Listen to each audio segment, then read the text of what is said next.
السلام علیکم عزیز ساتھیوں، آج ہم ایک ایسی حقیقت پر بات کریں گے جو صرف لفظ نہیں بلکہ دل کا سکون اور روح کی روشنی ہے۔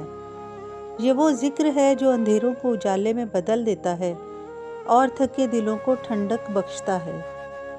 آج ہم بات کریں گے درود پاک کے بارے میں۔ اللہم صلی علی سیدنا محمد و علی آل محمد۔ درود صرف زبان سے نکلے ہوئے الفاظ نہیں بلکہ وہ نور ہے جو عرش تک پہنچتا ہے۔ یہ وہ عمل ہے جو دل کو جگا دیتا ہے، قسمت کو سنوار دیتا ہے اور بند دروازوں کو کھول دیتا ہے۔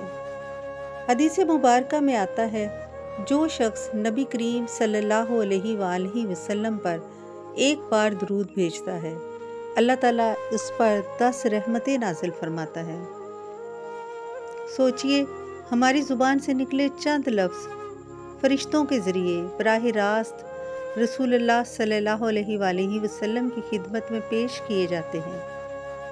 جب انسان محبت اور خلوص کے ساتھ درود پاک پڑھتا ہے تو دل کے اندر ایک عجیب سی روشنی اترتی ہے، غم کا بوجھ ہلکا ہو جاتا ہے اور آنکھوں سے نکلنے والے آنسو غم کے نہیں عشق اور سکون کے ہوتے ہیں۔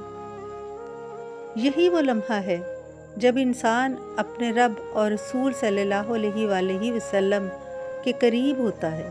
واصف علی واصف کہتے ہیں، جو درود میں ڈوب گیا وہ اپنی اصل فطرت سے مل گیا۔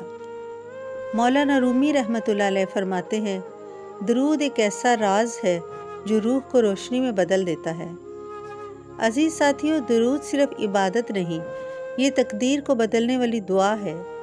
اگر دعائیں قبول نہ ہو رہی ہوں تو دعا سے پہلے اور بعد میں درود پاک پڑھو۔ یہ دعا کو عرش تک پہنچا دیتا ہے اور نصیبوں کے بند تالے کھول دیتا ہے۔ رزق میں برکت چاہتے ہو؟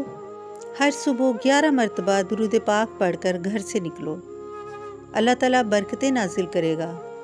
اولاد کے لیے دعا مانگنی ہو تو درود پاک کے ساتھ مانگو، آپ کی نسلیں بھی نورانی ہو جائیں گی۔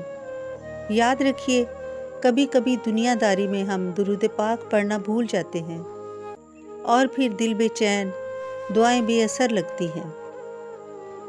اصل وجہ یہی ہے کہ ہم نے ذکر اور محبت کو چھوڑ دیا ہوتا ہے۔ اس لیے عزیز ساتھیوں، آج سے ایک عہد کیجیے، صبح اٹھتے ہی درود پاک، ہر نماز کے بعد درود پاک کا ورد، رات سونے سے پہلے درود پاک کا ورد۔ کیا پتہ یہی چھوٹا سا عمل ہماری زندگی کو بدل دے، کیا پتہ یہی عمل ہمیں رسول اکرم صلی اللہ علیہ وآلہ وسلم کے قریب لے جائے۔ اگر دل کہتا ہے کہ سکون چاہیے تو درود شریف کو اپنی عادت بنا لو، کیونکہ درود پاک محبت کا سب سے حسین اظہار ہے۔ جزا اللہ عنا سیدنا محمد صلی اللہ علیہ وآلہ وسلم، آمین یا رب العالمین۔